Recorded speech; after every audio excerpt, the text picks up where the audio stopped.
Hey, welcome to Strategically Styled.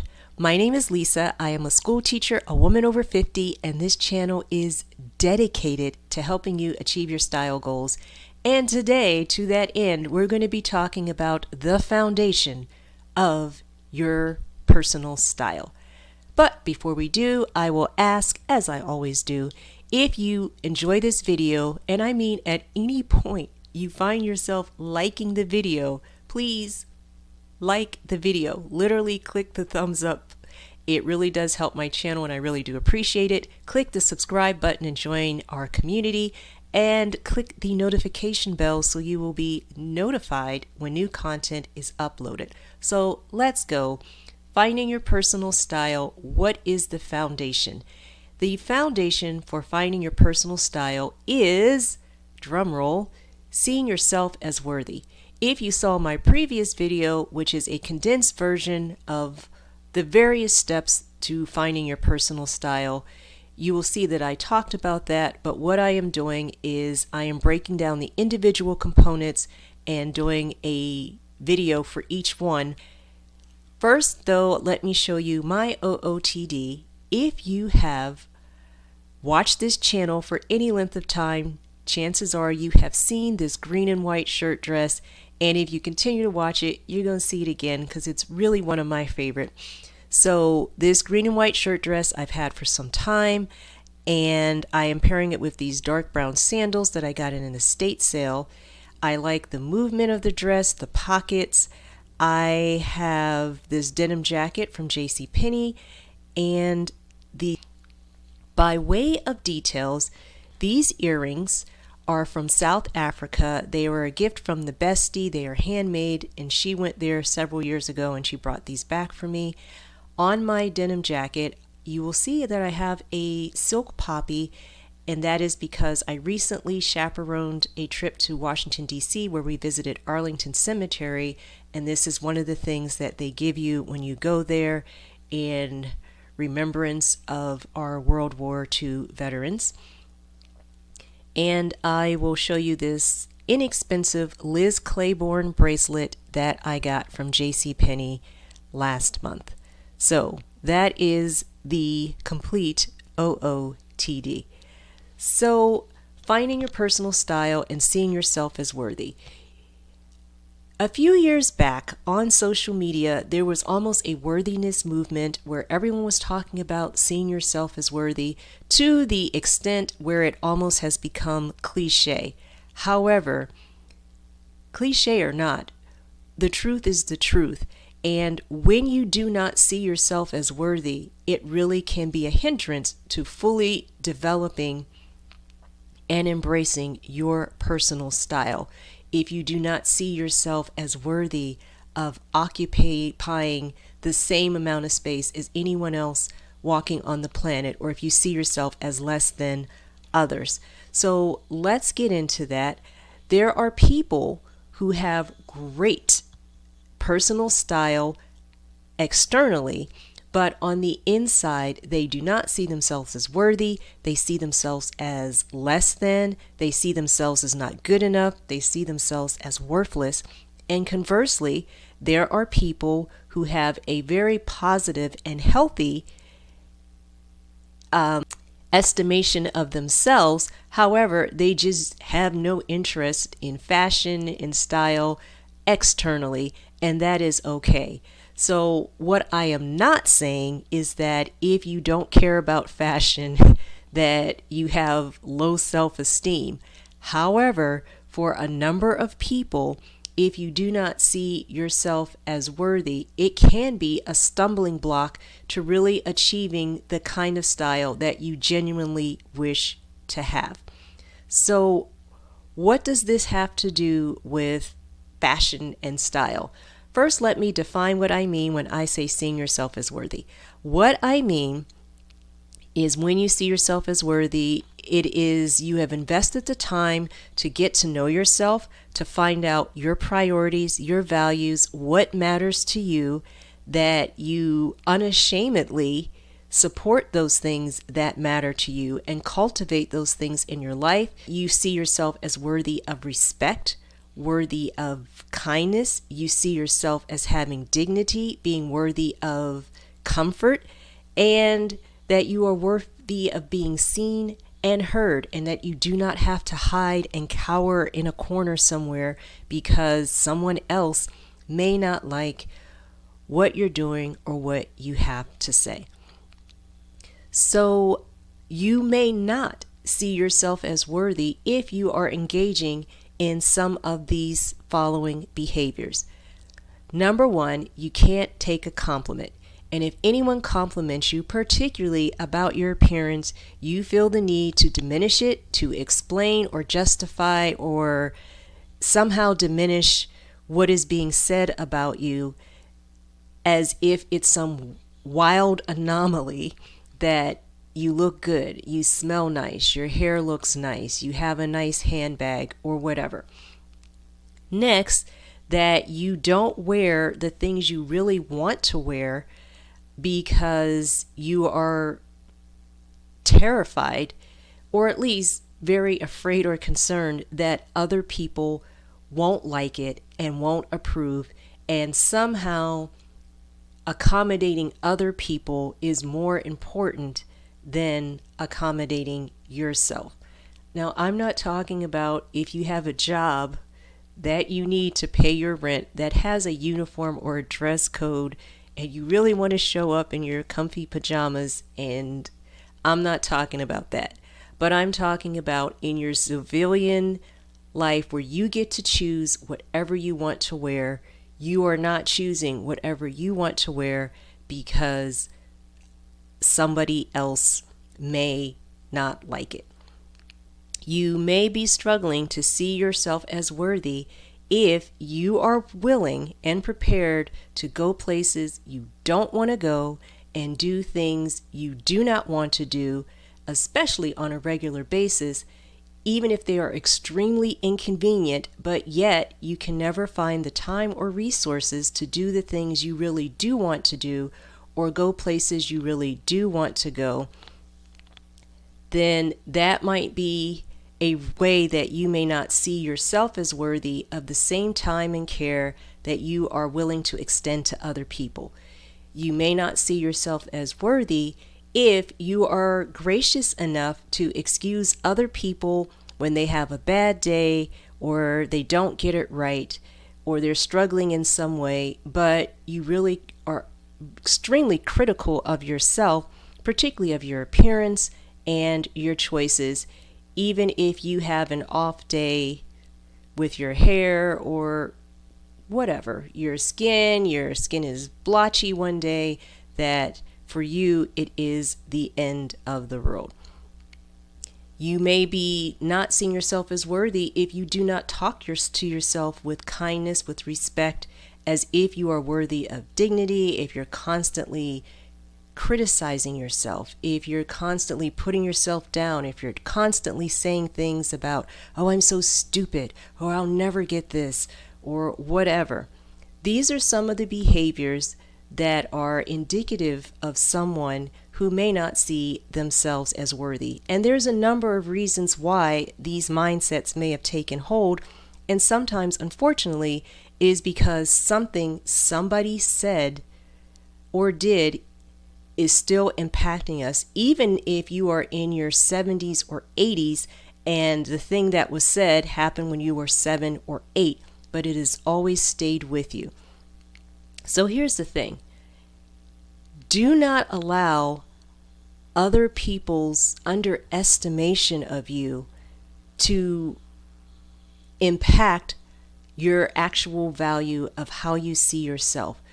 Because with a certainty, there are people in this world who will undervalue you, but that does not mean that it is an accurate representation. An example, and you could actually do this, do an internet search for Priceless painting found at Goodwill.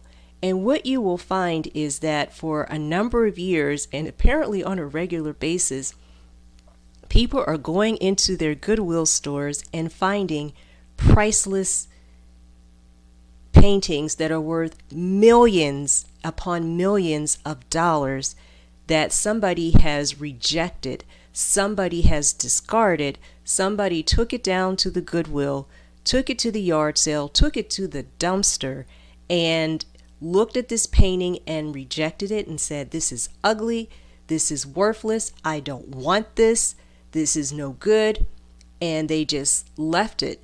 And somebody else came in for like $5, $10, maybe as much as $20, $25 and found it. Somebody who saw the value in it, and then it went up for sale at auction where there were multiple people willing to pay $2 million, $5 million, $10 million, $100 million, because in fact, this painting that the original owner rejected is an original Rembrandt, it's an original Picasso, it's an original Renoir or whatever. And in the same way, people are going to undervalue you because they just don't know what they're talking about, quite frankly. So the moral of that story is, A, we all need to be checking the art department of our local Goodwill stores. But seriously, B, we all need to not allow somebody else's low estimation. Just because somebody else looks at this painting and says, as far as I'm concerned, it's only worth $10, to be an accurate thing when you know that, this is like, you better add some zeros to that because you don't know what you're talking about. Whether they mean it maliciously or they're just ignorant of the value, see yourself as worthy in spite of it, and don't get tripped up by other people who just don't get it, because that's a them problem and not a you problem. So here are some things that you might do to start to see yourself as worthy if you are struggling in that area. So number one, each day find something about yourself to express gratitude for. And it can be something about the person that you are. You are grateful that you have a great sense of humor, because everybody doesn't. You are grateful that you have faced some things and you overcame them.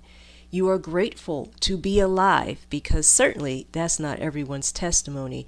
There may be things about your appearance, even if there are things that there may be room for improvement, but you are grateful that you have what you have. For example, I'm grateful for my eyes. I think they're my best feature, and specifically, they remind me of my mom. Every time I look in a mirror and I see her eyes looking back at me, that just makes me very grateful. It is something I inherited from her, and if for some reason I were to lose them, I could never replace them. Even if I literally got eyeball donations from somewhere, I would never be able to replace these eyes. And chances are that is the same with a number of the physical features of yourself. Your height, the shape of your ears, your fingers, whatever. Just begin to be grateful and show gratitude for what you have. And sometimes we so vilify our physical bodies and even our minds, our limitations, the fact that we can't do this, we can't do that, but our bodies are such a gift. Whatever you have in whatever capacity, it is what you have to interact with the people around us, the world around us, with nature. And if you did not have the mind that you have, if you did not have your body, you would have nothing at all. So begin to just show yourself out loud every day. Find one thing and be grateful for it. Next, stop comparing yourself to other people. You should be setting your standard as not some airbrushed, surgically altered celebrity or influencer, but by setting the best version of yourself. The best version of yourself might be one who needs to be a little more patient. The best version of yourself is one that needs to maybe make some different choices dietarily, that needs to move more. The best version of yourself is one who finds a way to style their hair in a way that works and is flattering, or to figure out the colors that look best on that person being you. So that should be your icon for style, should be whatever is the best version of yourself. Next, if there are things about yourself that you feel do need some attention that are realistic, then come up with a plan to address those things, but not everything at once. Don't overwhelm yourself. Oh, I got to lose weight. I got to dye my hair. I got to do this. No. Find one thing that maybe what bothers you are your nails. Then just little by little, come up with something every day to do that will get you towards those goals. To say, well, I'm going to start filing my nails, or I'm going to start putting a clear coat on once a week, or I'm going to soak my cuticles, or whatever you feel you're going to do. If your gray hair bothers you, then get it colored. Just try it out. And you can do a semi-permanent color that will fade in time if you're not ready to be fully committed to some radical new look. Or begin to embrace the changes that you're seeing.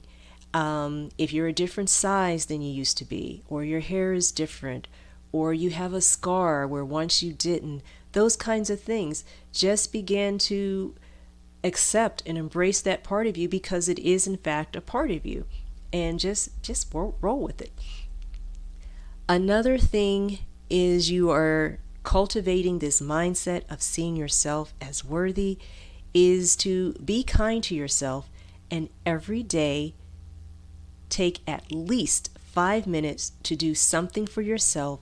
Establish some boundaries, turn off your phone, turn off whatever else, let people around you know if you need to, wait till the baby's asleep, but take 5 minutes at a minimum to do something kind for yourself. It doesn't have to be elaborate or Instagram worthy, but even if it's just making yourself a cup of tea, a cup of coffee, and enjoying it while it's hot or while it's cold, or however you have it. It's washing your face and taking time to moisturize. It can be taking a little nap. It can be going for a walk. And if you are somebody who enjoys running through these streets even when you're not being chased, then you do you. If that is your version, do not allow other people to dictate to you what you should be doing to rest, to relax, to take care of yourself. Create that for yourself. Fast from social media. If you find yourself struggling and you're just constantly comparing yourself to other people and what they have and what they're doing, then spend more time with you and getting to know you better. Journaling, writing down your goals, your dreams. Start working on something that you have neglected, that you've wanted to do. You've wanted to learn a language. You've wanted to read this book. You've wanted to watch this movie. Just replace that time that you were investing in comparing yourself to other people with spending time doing things for yourself. Getting good at something that you've always wanted to learn to do, like, I don't know, knitting or baking bread or just whatever. Stop insulting yourself. Talk to yourself with respect. Even when you're talking just to yourself, not even out loud. When you catch yourself thinking negative things about yourself, shut it down and go back to step one of celebrating the good things about yourself. And even when you make mistakes, even when you get them wrong, if it's something you can correct it. And if you can't, learn from it and just make a commitment to yourself that the next time I will do it differently, I will do it better, and so forth. So bringing this back full circle, seeing yourself as worthy as it pertains to your personal style is about making a very intentional choice when you get dressed. Stop just putting clothes on your body, but to start adorning yourself, celebrating yourself, and showing up very intentionally in the way that you really want to be seen, whether that is in a comfortable pair of jeans and a t-shirt or some couture ensemble. It really doesn't matter. It's just taking time to see yourself as worth that effort. We probably have all heard the golden rule, which is to treat others the way you want to be treated. It's an iteration from a passage from the Bible, Leviticus 19:18, which states, "You shall love your neighbor as yourself." The operative phrase here is as yourself. Begin to cultivate that mindset and really just celebrate yourself, respect yourself, treat yourself with dignity, and then adorn yourself accordingly. I hope some of this video has been beneficial to you, and until we meet again, I hope your day is blessed and stylish. Thank you for watching.